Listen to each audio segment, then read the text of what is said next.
তা ছাড়াও আমাদের রাজ্যে আরো কিছু দল তার ইচ্ছা প্রকাশ করেছে দেশের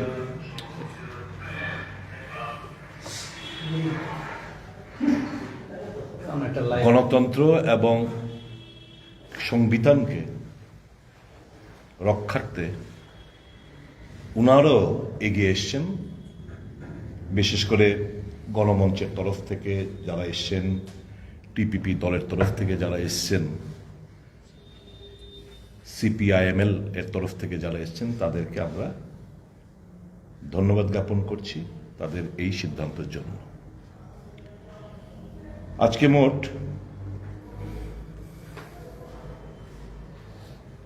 8টি দল এখানে মিলিত হয়েছে। CPM, CPIM, Congress, CPI, RSP, Forward Bloc, CPIML, Ganamancha এবং টিপিপি দলের নেতৃত্বরা এখানে আলোচনা করেছেন। আলোচনাক্রমে সকলে একটা জায়গায়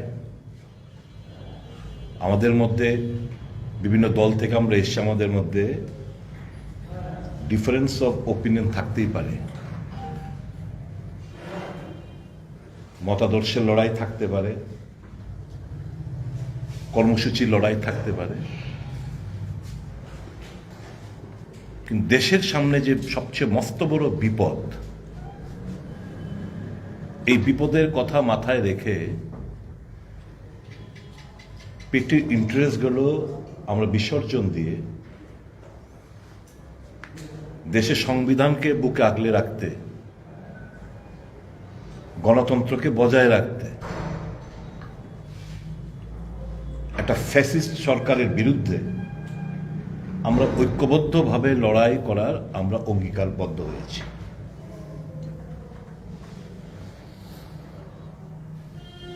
দেশের মানুষ গত 10 বছর ধরে সর্বক্ষেত্রে ঠকছে,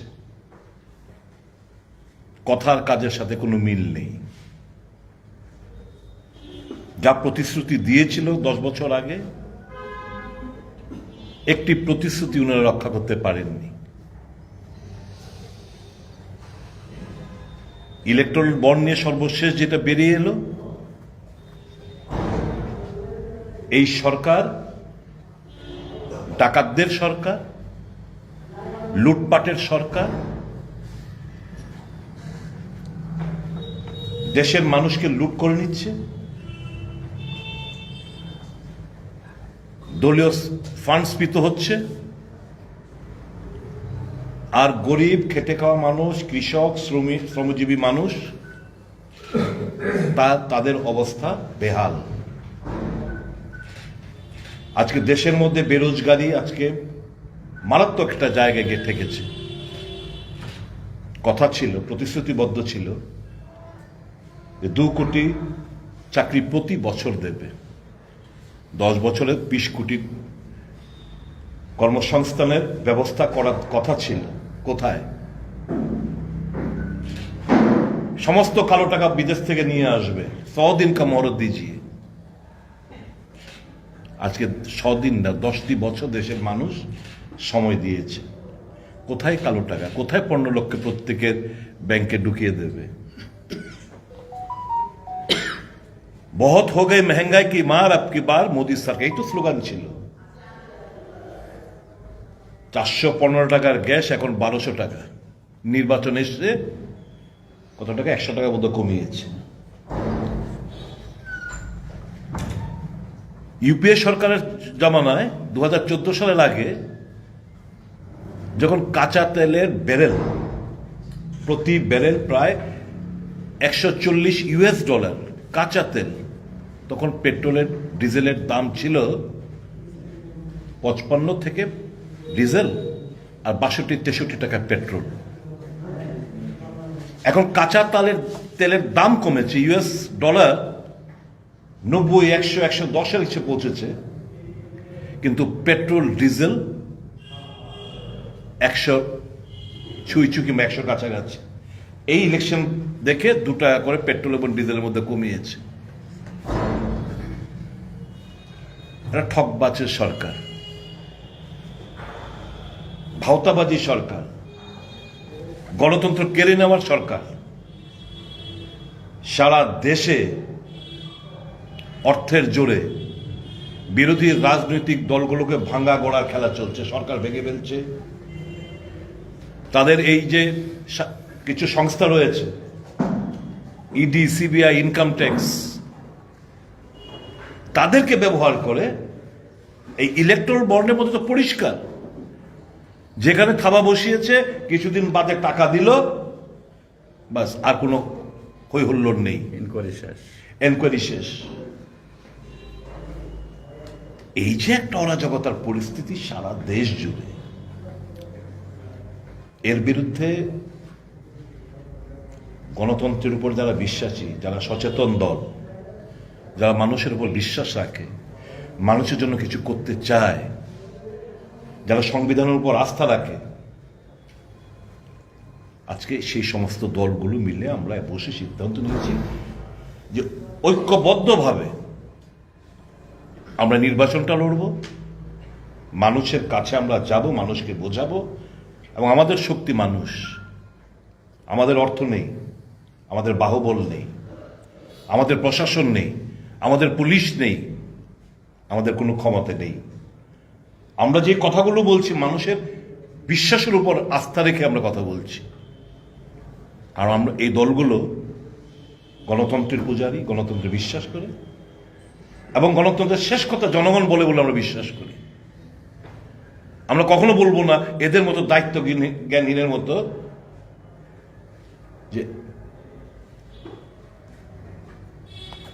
1 লক্ষ ভোট যেন বেশি না পায়, এরকম একটা স্টেটমেন্ট তো বোধহয় পশ্চিম ত্রিপুরা লোকসভা আসনের প্রার্থী যিনি ভারতীয় জনতা পার্টি উনি দিয়েছিলেন, দিচ্ছেন, এখনো দিচ্ছেন, হুমকি দিচ্ছেন।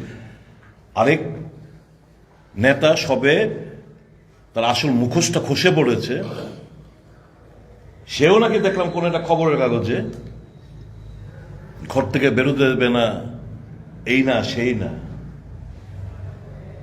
আমরা ভয় পাওয়ার মতো পাত্র নই। এই হুমকি ধুমকি, মাসলম্যান, মানিম্যান, এসব দিয়ে আমাদেরকে দমানো যাবে না।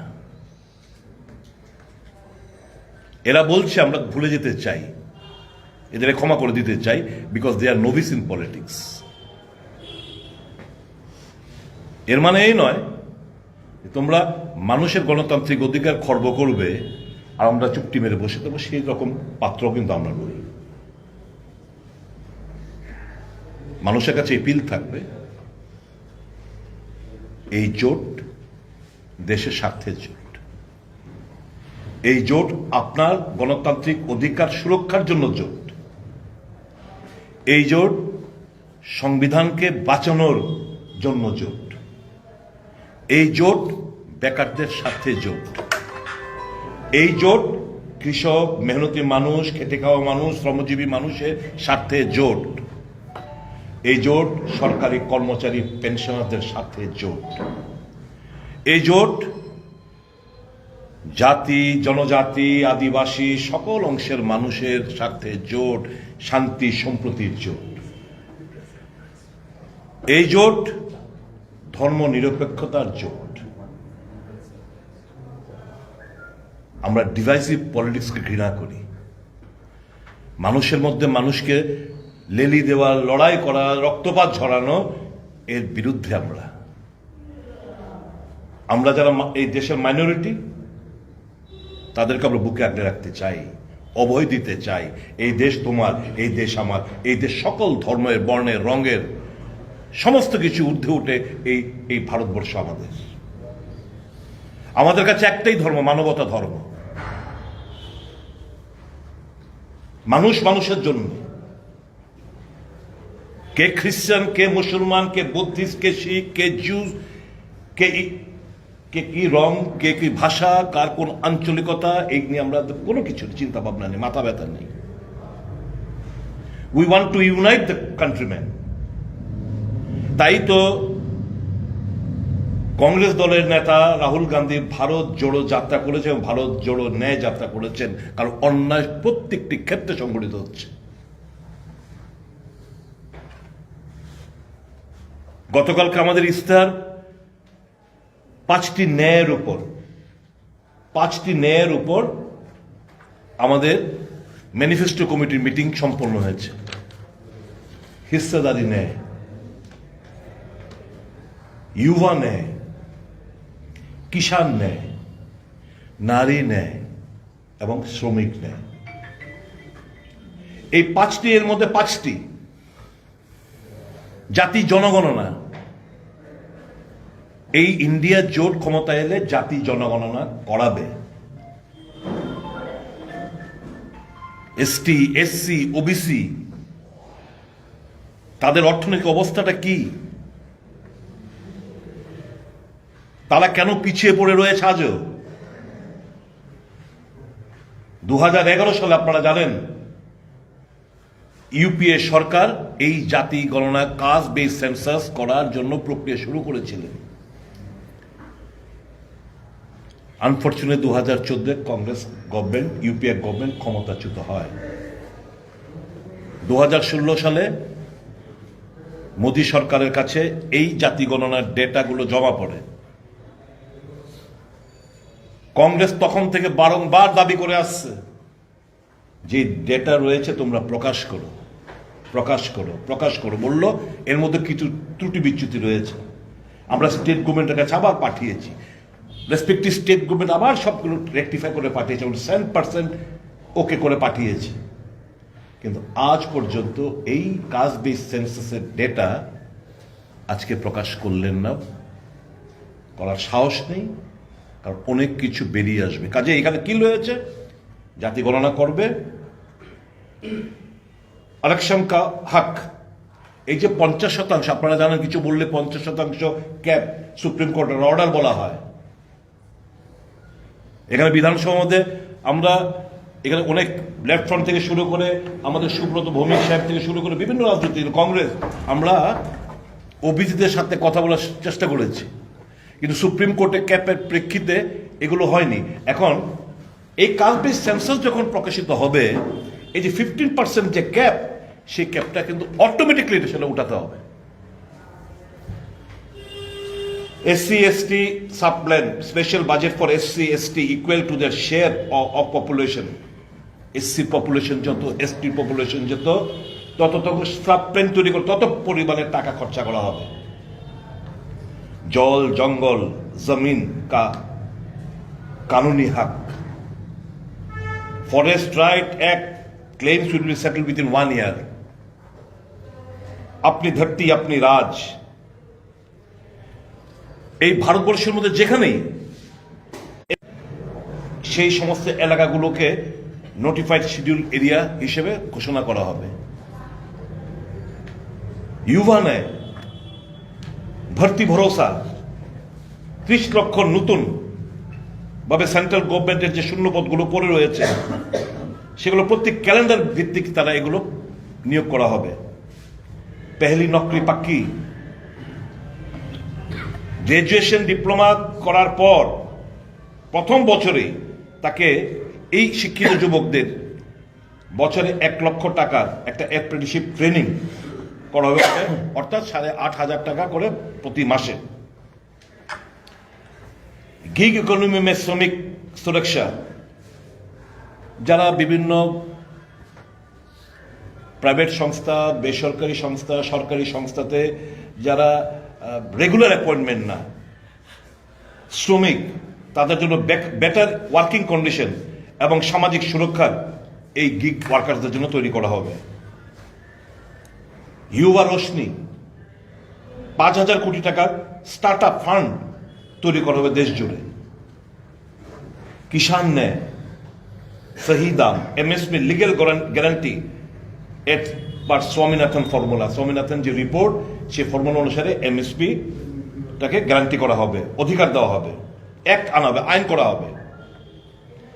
কর্জা মাফি আয়োগ, কৃষকরা, চাষিরা যারা লোন নিয়েছেন, এটা এক্সাক্ট ফিগারটা দিয়ে দেবে। আমরা যদি আলোচনা করে বুঝি প্রায় 3 লাখ টাকার মতো, 3 থেকে 4 লাখ টাকা অবধি যারা ব্যাংক থেকে লোন নিয়েছেন তাদের সরকারিভাবে সমস্ত ঋণগুলো মুকুব করা হবে। बीमा भुगतान का सही ट्रांसफर, যারা ফসলে মার খায় তাদের জন্য গ্যারান্টি ইন্স্যুরেন্স পেমেন্ট 30 দিনের মধ্যে, তারা যাতে এই যে ফসলের মার খায় খরাতে, বৃষ্টিতে, ঝড়ে, তুফানে, তাদের জন্য এই 30 দিনের মধ্যে সেগুলো ইয়ে করা হবে, ইন্স্যুরেন্স পেমেন্ট করা হবে। সহি আয়াত নির্য়াত নীতি, stable import export policy to benefit farmers, GST মুক্তি খেতি, কৃষকদের ক্ষেত্রে জিএসটি মাপ লাগু করা হবে না। নারী ন্যায়, মহালক্ষ্মী, যারা গরিব প্রত্যেক গরিব পরিবারকে বছরে 1 লাখ টাকা করে প্রদান করা হবে, বছরে 1 লাখ টাকা করে। আদি আবাদি পুরা হক, আপনারা জানেন দেশের মধ্যে প্রায় 50%-এর মতো মহিলারা, এই মহিলাদের 50% সেন্ট্রাল গভর্নমেন্টের বিভিন্ন জবের বেলায় 50% শুধু মহিলাদের জন্য সংরক্ষিত হবে, রিজার্ভেশন থাকবে। মিল ওয়ার্কার্স, যা এখন সেন্ট্রাল গভর্নমেন্টের শেয়ার রয়েছে এই আসাম, তারপর অঙ্গনওয়াড়ি এবং মিড ডে মিল, তাদের এটা ডাবল করা হবে। স্কিম ওয়ার্কার, হ্যাঁ, অধিকারী মৈত্রী, অধিকারী মৈত্রী ইন এভরি ভিলেজ, যারা প্রত্যেকটি গ্রামে তাদেরকে ট্রেনিং দেওয়া হবে, অধিকারী মৈত্রী হিসেবে নিয়োগ করা হবে। কিসের জন্য? মহিলাদের যা অধিকার রয়েছে সেটা অ্যাওয়ারনেস এবং তাদেরকে ইমপ্লিমেন্ট করার জন্য। সাবিত্রীবাই ফুলে হোস্টেলগুলো বিভিন্ন ওয়ার্কিং উমেনদের জন্য, এগুলো প্রত্যেকটি জেলায় করা হবে। শ্রমিকদের ন্যায়, স্বাস্থ্য অধিকার, স্বাস্থ্যের অধিকার, শ্রম কা সম্মান, ন্যাশনাল মিনিমাম ওয়েজেস, রাষ্ট্রীয় স্তরে যে মিনিমাম যে ওয়েজেস রয়েছে সেটা বাড়ানো হবে, এটা এবং বাড়িয়ে 400 টাকা করা হবে, ইনক্লুডিং এমজি এনরেগা ওয়ার্কার সহ। এমজি এনরেগা ওয়ার্কার সহ বিভিন্ন যে ওয়ার্কারের ন্যূনতম যে হাজিরা মজুরি, সেটাকে 400 টাকা করা হবে। শহরি রোজগার গ্যারান্টি, বিভিন্ন শহর ভিত্তিক যারা এমজি এনরেগা ছাড়া বিভিন্ন যে আমাদের যেখানে টুয়েব যেটা চালু ছিল, এরকম শহরি রোজগার গ্যারান্টি একটা তাদেরকে প্রদান করা হবে, যারা গরিব, যারা কাজ চায়। সামাজিক সুরক্ষা, life insurance and accident insurance for unorganised workers. আপনারা জানেন বিভিন্ন ক্ষেত্রে স্ক্যাভেঞ্জিং থেকে শুরু করে বিভিন্ন বিল্ডিং থেকে শুরু করে নির্মাণ শ্রমিক বিভিন্নভাবে মারা যান, তাদের জন্য এই সামাজিক সুরক্ষা ব্যবস্থা করা হচ্ছে। আর সুরক্ষিত রোজগার, stop contractualization of employment in core government functions. এই যে আপনারা জানেন কন্ট্রাকচুয়াল কিংবা আপনার এই কি বলে এটা আউটসোর্সিং, এই সমস্ত প্রথা বন্ধ করার জন্য সরকার দায়বদ্ধ। আমরা আমাদের পরিষ্কার আমাদের দৃষ্টিভঙ্গিটা ক্লিয়ার করে দিয়েছি যে what Congress and its India bloc stands for.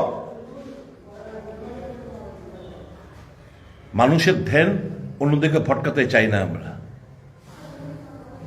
কি এক অসুরের শক্তি বললো, আর এই একটা শব্দকে নিয়ে কিভাবে এটাকে মিস ইন্টারপ্রিটেশন করা হলো। আর খারাপ পাবেন না, আপনাদেরকে তো আমি দোষ দিচ্ছি না, কিন্তু মালিক পক্ষ তাদেরকে গাইডলাইন দিয়ে দিয়েছে যে don't show India bloc leaders or don't telecast live, আর এটাকে টুইস্ট করে তোমরা দেখানোর চেষ্টা করো যাতে করে দিস ইজ দ্য লাইন। আমি বলবো this India is as much as hours as that of years. এই ভারতবর্ষ, এই দেশ যতটুকু আপনাদের, এটা আমাদের। যাদের ভূমিকা আমি অতীত নিয়ে খাটতে চাই না, যেই দলের নেতৃত্ব যাকে তারা পূজা করে, যাকে তারা বীর বলে আখ্যায়িত করে, ক্ষমা প্রার্থনা চেয়ে এই দলের জন্ম হয়। এবং স্বাধীনতা আন্দোলনের সময় এরা পঞ্চম বাহিনীর ভূমিকায় ছিল, এটা ইতিহাসের প্রত্যেকটি পান্নায় লেখা, এবং সেই কারণেই আজকে ইতিহাসকে বিক্রি করতে চেষ্টা করছে। মহাত্মা গান্ধী জওহরলাল নেহেরু থেকে শুরু করে যারা সত্যিকারের এই স্বাধীনতা আন্দোলনে একটা বিশাল বড় ভূমিকা ছিল, তাদেরকে আন্ডারমাইন করার চেষ্টা করা হচ্ছে। এমন একটা ভাব দেখানো হচ্ছে যে 2014 নরেন্দ্র মোদী প্রধানমন্ত্রী হওয়ার পর দেশ স্বাধীন হয়েছে। কাজে ধর্মের নামে বিভাজন, জাতপাতের নামে বিভাজন, জোনের নামে, because south versus north, east versus West, ভাষার নামে বিভাজন, আঞ্চলিকতার নামে বিভাজন। ইন্ডিয়া কিংবা দেশ আমাদের Bharatvarsha, Hindustan, India does not stand for all these things. India is for all. কাজে আমরা এই রাজ্যবাসীর কাছে আমরা অনুরোধ জানাবো, আমাদের পাশে যেন তারা আমাদের পাশে যেন থাকেন, আমাদেরকে আশীর্বাদ করেন, এবং দুটো আসনে এবং একটা উপনির্বাচনে ইন্ডিয়া জোটের যারা প্রার্থী, রামনগর উপনির্বাচনে রতন দাস মহাশয়, পশ্চিম লোকসভা নির্বাচনে প্রদেশ কংগ্রেস সভাপতি আশিস কুমার সাহা মহাশয়, এবং পূর্ব ত্রিপুরা উপজাতি সংরক্ষিত আসনে রাজেন্দ্র রিয়াং মহাশয়দের বিপুল ভোটে জয়যুক্ত করার আহ্বান রাখছি। আজকে এই মর্ম আমাদের এখানে 25 জনকে নিয়ে একটা স্টেট লেভেল একটা ইলেকশন ক্যাম্পেইন কমিটি তৈরি করা হয়েছে। এই কমিটির যৌথভাবে 2 জন জয়েন্ট কনভেনার, জিতেন্দ্র চৌধুরীর এলওপি, আমি কংগ্রেচুলেশন জানাবো জিতেন বাবুকে। আজকেই একটা নোটিফিকেশন বের হয়েছে যে he has been designated as leader of the opposition. Congress তরফ থেকে ওনাকে কংগ্রেচুলেশন জানাচ্ছি। উনি এবং সুদীপ রায়বর্মন আমরা যৌথভাবে জয়েন্ট কনভেনার। বাকি মেম্বাররা হচ্ছেন বীরেন সিনহা, গোপাল রায়, মানিক De, Piyush Biswas, Milan Baidya, Dipak Deb, Paresh Sarkar, Partha Sarkar, Swapan Banik, Ashok Debbarma, Partha Karmakar, back to DC Rangkhal, Jayanta Datta, Pradyut Majumdar, Bikramjit Sarkar, Sengupta, Gopal Das, Narayan Kar, Pabitra কর, নরেশ জমাতিয়া, রতন ভৌমিক, পীযূষ বিশ্বাস, সুব্রত ভৌমিক, অভিজিৎ, অঞ্জন শুক্লদাস, শুক্লবৈদ্য, এবং প্রবীণ সিংহ, শব্দকুমার জমাতিয়া। এই 25 জনকে নিয়ে আমাদের স্টেট লেভেল একটা কমিটি তৈরি হয়েছে, নির্বাচনী প্রচার কমিটি। আমাদের জেলা ভিত্তিক এবং অ্যাসেম্বলি ভিত্তিক আমাদের অনুরূপ কমিটি হবে। আমরা সর্বশক্তি নিয়ে এই ফ্যাসিবাদী সরকারের বিরুদ্ধে আমরা নামব। ত্রিপুরার জনগণের কাছে বিনম্র অনুরোধ, please apply your judicious mind. আপনারা সঠিক বিবেচনা করবেন, বিচার করবেন। দেশের অবস্থা এবং রাজ্যের যে পরিস্থিতি, ভয়াবহ পরিস্থিতি, সেটা বিচার করবেন। আপনারা গরিব হতে পারেন, খেটে খাওয়া শ্রমজীবী মানুষ হতে পারেন, কৃষক হতে পারেন, কাজের কোনো, আপনারা গরিব হলেই যে আপনাদের বিচার বিবেচনা করার ক্ষমতা থাকে না সেটা নয়। এবং আনফর্চুনেটলি ভারতীয় জনতা পার্টির তরফ থেকে যে 2 জনকেই প্রার্থী করা হলো, একজন তো জন্ম ত্রিপুরায় হয়নি, জন্ম হয়েছে শিলং, স্কুলিং শিলং, তারপর বিবাহ সূত্রে ছত্তিশগড়ে পার্মানেন্ট রেসিডেন্ট।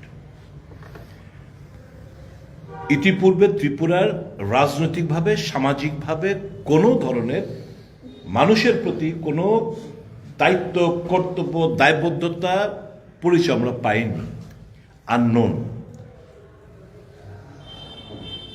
কাজেই পূর্ব ত্রিপুরার জনগণ নিশ্চয়ই সে ব্যাপারটা বিবেচনা করবেন,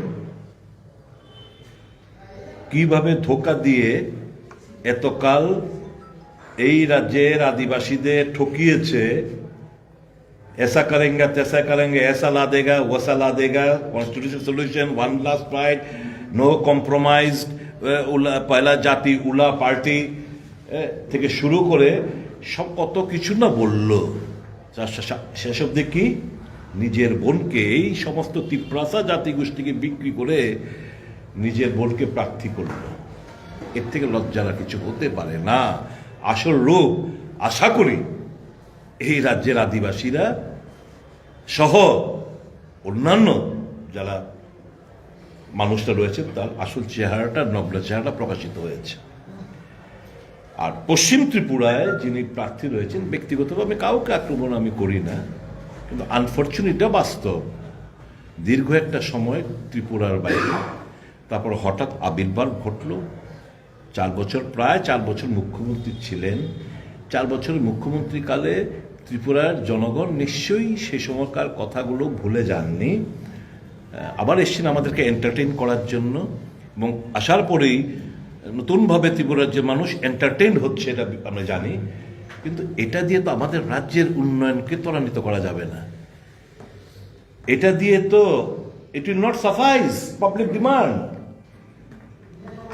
কাজেই কাজের মানুষ পাঠান, ভালো মানুষ পাঠান, সজ্জন মানুষ পাঠান, যে রাজ্যের মানুষের অভাব অভিযোগ কোথায়, ব্যথা কোথায় কি, সেগুলো বুঝে যাতে পার্লামেন্টে এই সমস্ত কথাগুলো উত্থাপন করতে বলে এবং তার রিমেডি এবং কিছু ছিনিয়ে আনতে পারে রাজ্যবাসীর জন্য, সেরকম লোকদেরই পাঠাবেন বলে আমাদের দৃঢ় বিশ্বাস। কাজে জনগণ ভুল করবেন না। আর যারা বিজেপি করেন, যারা বিজেপির সমর্থক, বিজেপি করেন বলেই আপনাদেরকে আমরা ঈর্ষা করি, ভালোবাসি না, এটাই ধারণা আপনাদের সম্পূর্ণ ভুল। করতেই পারেন, রাজনীতিতে একটা পার্টিকে ভালোবাসতেই পারেন, এর মধ্যে কোনো অসুবিধা নেই, কিন্তু জাস্ট অ্যাপ্লাই ওর বিবেচনা আপনারা করবেন। কি পেলেন বলতে নিজের জন্য না, মানুষের জন্য কি করতে পারলেন? কজন বেকারকে আপনারা সাহায্য করতে পেরেছেন? কজন মহিলাদের আপনারা সাহায্য করতে পেরেছেন? কজন? হাতে গোনা 15 থেকে 20 জন, এর বেশি তো না। 15-20 জন আপনাদের মাথার বিনিময়ে বুনিয়ে তারা তাদের আখের গোছাচ্ছে, আর আপনারা কিছুই না।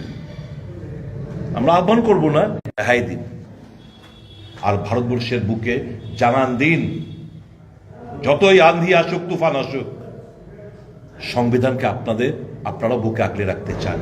ভয় ভীতি হুঙ্কার দিক না কেন, জানিয়ে দিন গণতন্ত্রের শেষ কথা জনগণ, আপনারাই এটা জানান দিন এই নির্বাচনে। এতটুকু আমার বক্তব্য। সকলকে আমার নমস্কার। বাকিটা জিতেন বাবু।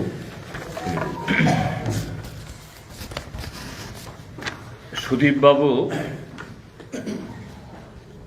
ইন্ডিয়া জোট সারা দেশে এবং আমাদের রাজ্যেও ইন্ডিয়া ব্লক, শুধু তারা না, তার সাথে আরও যারা গণতান্ত্রিক এবং ধর্মনিরপেক্ষ রাজনৈতিক শক্তি ত্রিপুরাজ্যের মধ্যে এখানে আপনারা দেখছেন, তাদের নেতৃত্ব সশরীরে উপস্থিত আছেন। অর্থাৎ আমরা যারা আজকে এখানে বসে আছি, ত্রিপুরাজ্যের সংখ্যাগরিষ্ঠ মানুষের প্রতিনিধি, এবং ত্রিপুরাজ্যের এই 40 লক্ষ জনসংখ্যার মধ্যে যারা এই ত্রিপুরাজ্যের নির্মাণে সে অন্তিম অন্তকাল থেকে শ্রমিক, কৃষক, তাদের প্রতিনিধিত্ব আমরা করছি। তাদের দাবি দাওয়া নিয়েই আমাদের লড়াই সংগ্রাম। তো এই লড়াই সংগ্রাম এটাকে সফল করতে গেলে পরে দেশের রাজনৈতিক বাতাবরণ, অর্থাৎ গণতান্ত্রিক পরিবেশ, সংবিধানের কার্যকারিতা, এটা খুবই জরুরি। এটাকে সামনে রেখেই সারা দেশে এবং আমাদের রাজ্যেও আমাদের পতাকা ভিন্ন, কর্মসূচি হয়তো ভিন্ন, কিন্তু স্বাধীনতা আন্দোলনের সময়তেও এরকম নানা স্রোতের মানুষ শুধু একটাই পণ, ব্রিটিশকে তাড়াতে হবে, দেশ স্বাধীন করতে হবে, আর আজকে হলো সেই স্বাধীনতা রক্ষা করতে হবে। তো এই সম্পর্কে এখানে সদ্য কংগ্রেস দলের তরফ থেকে তাদের যে নির্বাচনের প্রতিশ্রুতি, এটা মোরলেস কেন, এটা লার্জলি এটা অন্যান্য গণতান্ত্রিক দলেরও বক্তব্য, প্রায় ল্যাঙ্গুয়েজ হয়তো একটু ভিন্ন, কিন্তু স্পিরিট এক। তো তারই প্রেক্ষিতে আমাদের এখানে লড়াই। তো এখানে আমি সেটা আবার ইলাবোরেট করতে যাচ্ছি না। আমি কিছু কর্মসূচি বলছি যে এই যে কমিটি করা হয়েছে, আমরা আগামী 22 তারিখে বসে আগামী নির্বাচন অবধি উপনির্বাচন এবং 2টি আসনে নির্বাচন, তার বিস্তারিত কর্মসূচি আমরা তৈরি করব। ব্রডলি আজকে আলোচনা হয়েছে, কিন্তু এটাকে আরো সুচারুভাবে নির্দিষ্টভাবে আমরা করব এবং একেবারে বুথ লেভেল অবধি ঐক্যবদ্ধভাবে আমাদের এই যে মঞ্চ, এই প্ল্যাটফর্ম, এটা কাজ করবে দেশের স্বার্থে, রাজ্যের স্বার্থে, গণতন্ত্রের স্বার্থে। এখন যেটা যেটা আজকে যেটা ঠিক হয়েছে, আমি এটাই বলছি। হ্যাঁ, আগামী 22 তারিখে 7 রামনগর বিধানসভা কেন্দ্রের যে উপনির্বাচন হচ্ছে, তার নমিনেশন দাখিল করা হবে রামনগর, না হ্যাঁ, দুর্গা চৌমুনি জমায়েত হবে সকাল 11টায়। সেখান থেকে মিছিল করে আমরা ডিএম অফিসে, রিটার্নিং অফিসের কাছে আমরা যাব। এসডিএম, আচ্ছা, এটা এসডিএম। সমস্ত রাজনৈতিক দল আমরা উপস্থিত থাকব এবং এই আগরতলা শহরের বা শহরতলির বা এই পার্শ্ববর্তী মহকুমাগুলিরও সমস্ত গণতান্ত্রিক ধর্মনিরপেক্ষ শক্তিকে, যারা এই রাজ্যে এই অরাজকতা থেকে মুক্তি চান, হয়তো বিধানসভা ভোট না, কিন্তু সারা দেশের পরিবর্তন হলে এখানেও এটা সহজতর হবে এবং এই রাজত্ব সংক্ষিপ্ত হবে, আমরা তাদের উপস্থিতি চাইব এই আমাদের এই নমিনেশনের মিছিল অংশগ্রহণ করার জন্য। তারপর পশ্চিম ত্রিপুরা লোকসভা কেন্দ্রের আমাদের প্রার্থী শ্রীযুক্ত আশিস চন্দ্র কুমার সাহার মানে নমিনেশন পেপার হবে 27 তারিখে, 27শে মার্চ, রবীন্দ্র ভবন প্রেস ক্লাবের রাস্তা, এখান থেকে আমাদের মিছিল শুরু হবে। 22 তারিখ যেমন সবাই মিলে, এখানেও তাই। আর 27 তারিখ এটা, আর 2 এই পূর্ব ত্রিপুরা এসটি আসনের জন্য 28শে মার্চ আমাদের প্রার্থী রাজেন্দ্র রিয়াং, তার সমর্থনে সেদিনও আমবাসাতে আমাদের নেতৃবৃন্দ এখান থেকে যাবেন। এবং ওই জেলা, কারণ পূর্ব ত্রিপুরা লোকসভা কেন্দ্রের ভৌগোলিক অবস্থা একটু বড়, সবাই তো আসতে পারবে না, সেখানে এই নমিনেশন জমা সেখানে হবে। তো আজকে এই যে আমাদের প্ল্যাটফর্মটা তৈরি হলো, অন্য বিষয়গুলো বলা হয়েছে, আমাদের এই প্ল্যাটফর্ম থেকে একটা আবেদন জানাবো আমরা ত্রিপুরার প্রশাসনের কাছে। প্রশাসন এটা জনগণের, প্রশাসন কারো ব্যক্তিগত না। সরকার কোনো দল চালাতে পারে, কিন্তু সেই দল প্রশাসন চালায় সংবিধান মোতাবেক, আইন মোতাবেক। এখন নির্বাচন কমিশনের অধীনে মডেল কোড অফ কন্ডাক্ট চলছে, অর্থাৎ এটা পুলিশ প্রশাসন থেকে শুরু করে সাধারণ প্রশাসন সবার জন্যই একটা মডেল কোড অফ কন্ডাক্ট সেখানে করা হয়েছে। তো আমরা আশা করব গত 6 বছরে বিভিন্ন নির্বাচনে যে অভিজ্ঞতা আমাদের ত্রিপুরা রাজ্যের মানুষের এই অর্জন হয়েছে বা প্রত্যক্ষ আমরা করেছি, হ্যাঁ, জনগণ তারও ভূমিকা সেখানে অবশ্যই আছে, কিন্তু প্রশাসনের ভূমিকাও সেখানে আছে। ভারতের নির্বাচন কমিশন সেদিন নির্ঘণ্ট ঘোষণা করতে গিয়ে রাজীব কুমার সাহেব বলছেন, একেবারে নানা শায়রি টায়রি বলে সুন্দর করে,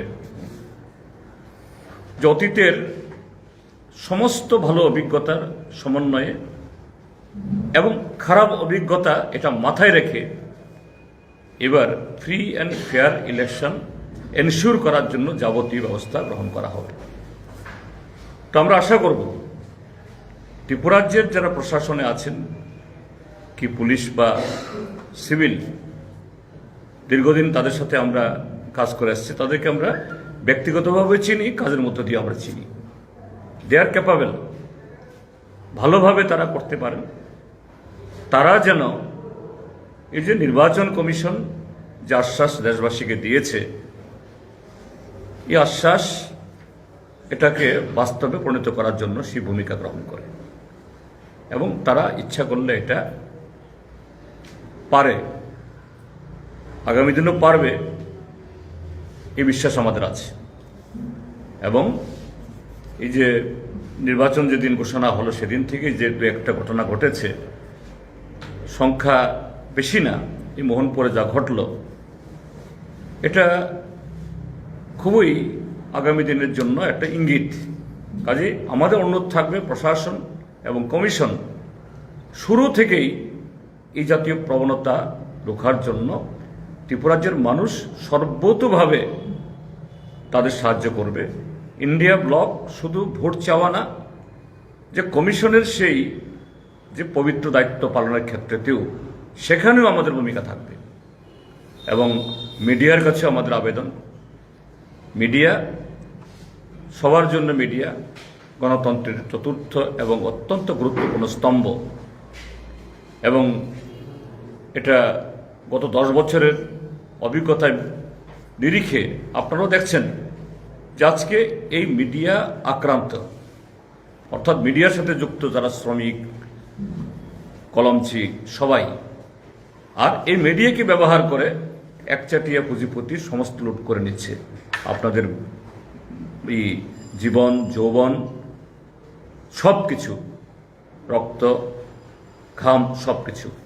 কাজে মিডিয়াকেও না আমাদের পক্ষে লিখতে হবে, আমরা কথা কখন দাবি করব না, যে মিডিয়া যেন যে নির্বাচনে প্রত্যেকটা দলের প্রচার এবং তাদের চোখে যেটা ধরা পড়ে যেটা অস্বাভাবিক, নিয়মের বাইরে, এগুলা যেন তারা সেভাবে বলে।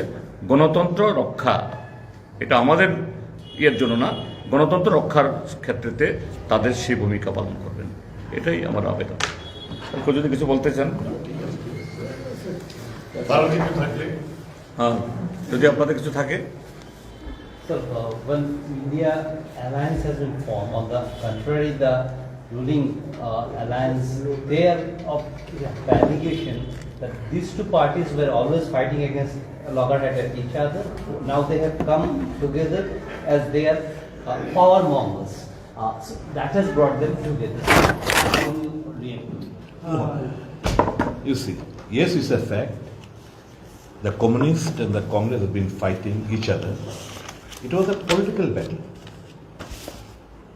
Programmatic. It was a battle of political battle. Who wants to do better? There was a competition. Which government would do better? Which government would perform better? Ideologically, if you see, the communists are secular, so is the Congress. The communists are democratic, so is Congress. And not only that, the preamble itself, we start with the people of have solemn resolve to constitute into a sovereign, socialist, secular, democratic republic. To secure to all its citizens justice, social, economic and political. Liberty of thought, expression, belief, faith and worship. Equality of status and of opportunity and to promote among them all. These are the places where we find similarity.